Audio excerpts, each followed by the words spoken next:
솔로몬은 왜 아비아달과 요압을 달리 처벌합니까? 죄질의 차이가 크다라는 거예요. 아비아들은 반역에는 참여했으나 다윗이 사울왕의 핍박을 피하여 고난당할 때부터 평생 다윗과 고락을 같이 하며 하나님의 궤를 메웠던 공로가 있어 죽음을 면했습니다. 반면 요압은 현재의 반역뿐만 아니라 과거 무고한 사람들을 사사로이 암살한 심각한 죄가 있었으며 그 죄를 간과하지 않은 다윗의 유언에 따라 사형을 면치 못하게 되었다는 겁니다. 요압이 사사로운 감정으로 아브넬과 아마사를 죽인 사건을 다윗도 솔로몬도 알고 있었고 하나님은 당연히 알고 계셨죠. 결국 하나님의 공의의 심판을 피할 수 없었다는 것입니다. 안녕하세요. 오집사입니다. 날마다 솟는 샘물 8월 13일 목요일자 큐티 시작하겠습니다. 오늘 본문은 열왕기 상 2장 26절부터 35절까지고요. 제목은 과거의 공로가 현재 신앙을 보장하지 않는다. 저는 제목을 이렇게 달았습니다. 하나님의 공의는 반드시 성취된다. 내용 관찰. 솔로몬은 제사장 아비아달에게 어떤 조치를 취합니까? 26, 27절. 내가 네 아버지 다윗 앞에서 주 여호와의 궤를 메었고 또 내 아버지가 모든 환난을 받을 때 너도 환난을 받았은즉 내가 오늘 너를 죽이지 아니하리라. 그리고 아비아들 쫓아내어 여호와의 제사장 직분을 파면하니 여호와께서 실로에서 엘리의 집에 대하여 하신 말씀을 응하게 함이더라. 자, 사울이 다윗을 잡고자 할 때 다윗이 맨몸으로 도망을 갔죠. 그래서 제사장에게 그 골리앗을 죽였을 때 골리앗의 칼과 또 제사장들만 먹을 수 있는 진설병을 떡을 먹게 하였죠. 그래서 그것을 먹고 그 무기를 가지고 도망가는 사건이 있었는데 이 사실을 알게 된 사울이 참 배짱도 좋아요. 하나님의 제사장 일족을 몽졸이 멸족시켜 버렸어요. 전원 다 죽였다는 거죠. 자, 그런데 그 중에 한 명이 살아서 도망가서 다윗에게 갑니다. 그가 아비아달입니다.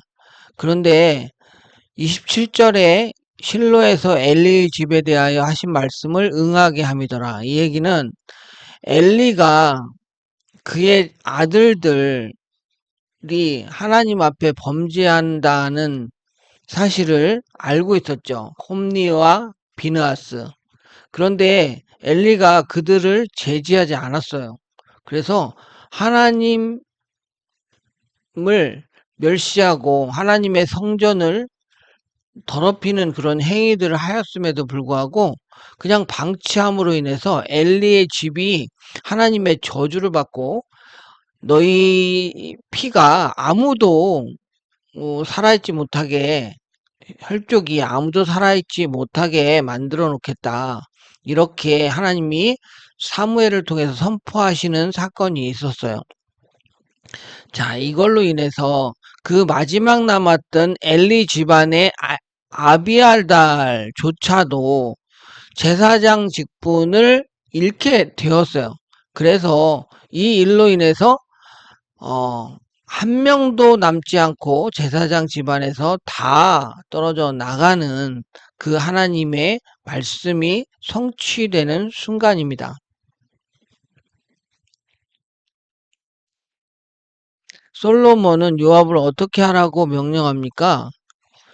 자, 아도니아의 반역에 동참한 죄는 똑같은데 아비아달은 살려줬어요.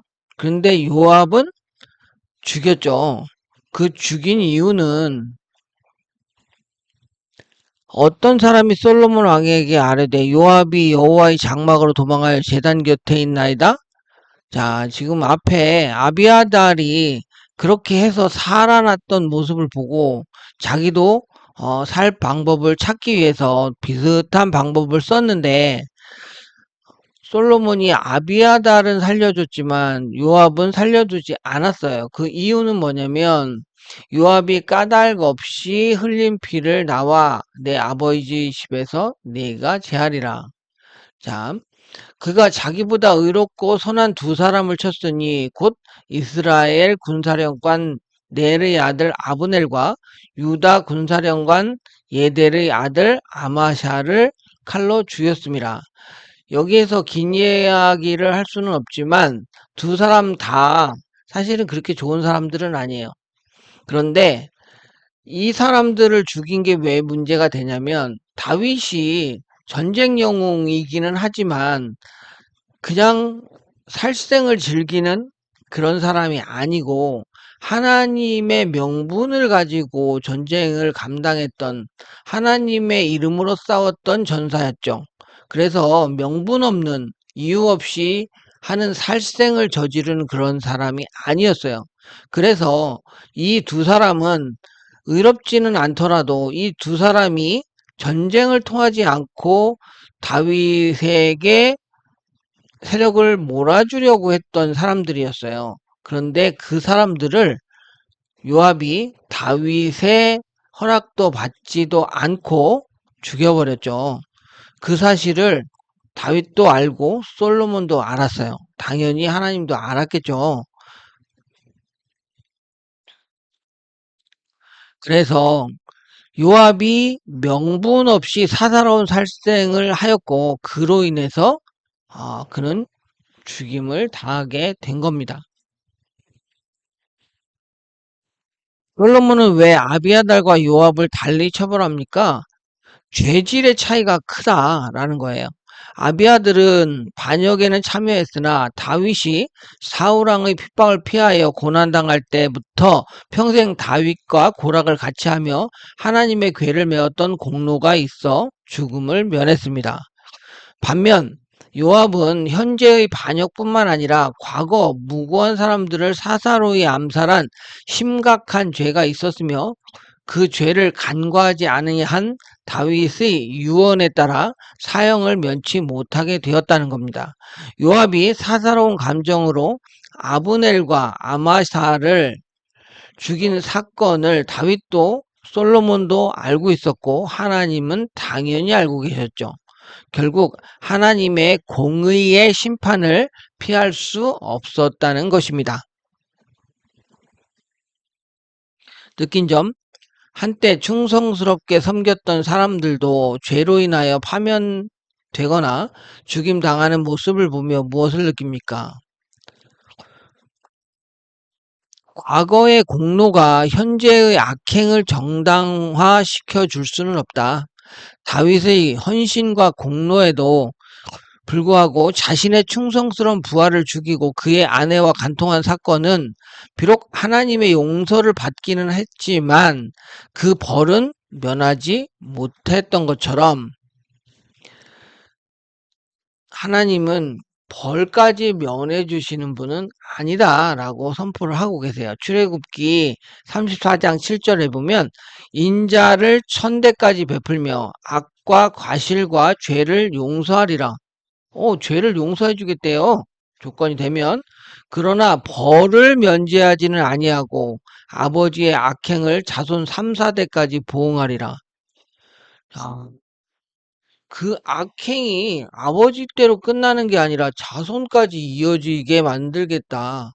그 벌이 얼마나 무서운가, 하나님이 내리는 벌이 얼마나 무서운가 하는 것을 지금 이 성경을 통해서 표현하고 있습니다. 결단과 적용. 과거의 헌신에 머물러 하나님께서 요구하는 순종을 가볍게 여긴 때는 언제입니까? 각자 한번 생각해 보고요. 과거의 공로에 의지하지 않고 하나님의 뜻에 순종하며 현재의 신앙을 새롭게 하기 위해 무엇을 실천하겠습니까? 과거의 믿음과 헌신이 지금의 나의 구원을 보장하는 것은 아니다. 끝까지 믿음을 지키는 자만이 구원의 최후 승자가 될 것이다. 성경 구절 하나 보겠습니다. 마태복음 19장 30절. 그러나 먼저 된 자로서 나중되고 나중된 자로서 먼저 될 자가 많으리라.